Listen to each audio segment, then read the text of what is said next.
Bonjour à tous, j'espère que vous allez bien. Aujourd'hui, on va réaliser une recette de saison, un tagine sucré-salé au coin caramélisé, très savoureux et gourmand.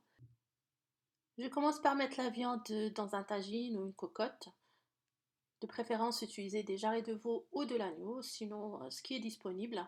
J'ajoute de l'ail avec l'oignon émincé, deux petits morceaux de beurre avec les épices, poivre, gingembre, curcuma, cannelle et du sel. On va mettre de l'huile et on va mélanger le tout et mettre sur le feu en remuant pendant une dizaine de minutes, le temps de faire tomber l'oignon et aussi pour que la viande puisse s'imprégner des différentes saveurs. Après, on va rajouter de l'eau à hauteur, un bouquet de persil et coriandre. On va couvrir et on va laisser cuire. La durée dépendra de la viande. Comptez une heure de cuisson en moyenne. La viande doit être bien tendre en fin de cuisson. Vous jetez un coup d'œil de temps à autre. Si vous trouvez que c'est pas cuit et il faudra de l'eau, vous en rajoutez. Mais en fin de cuisson, il faudra bien laisser réduire la sauce. Pendant ce temps, on va s'occuper de notre fruit, on va le nettoyer, on garde la peau, on va juste retirer les pépins et cette partie dure qui se trouve au centre.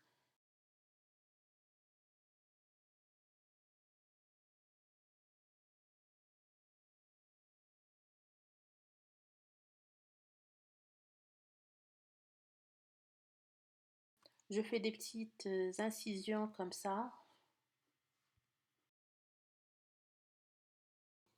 On va mettre les morceaux de coin dans une cocotte, de préférence assez large pour les disposer sans les entasser.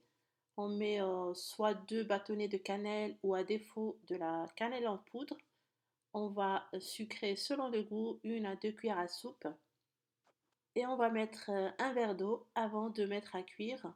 Vous pouvez remplacer le sucre par du miel. Dans ce cas, vous le rajouterez à la fin pour caraméliser les coins. On surveille bien la cuisson parce que ça cuit vite.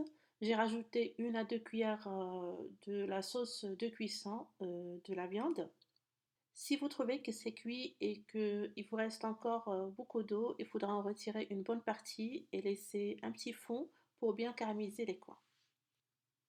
Maintenant, on va servir notre plat. La viande est bien cuite, la sauce vraiment onctueuse, ça a bien réduit. On va garnir donc notre tagine avec les morceaux de coin, décorer de quelques graines de sésame et on va déguster aussitôt avec un bon pain. On arrive donc à la fin de cette vidéo. J'espère que la recette vous aura plu. Il me reste qu'à vous souhaiter une bonne dégustation.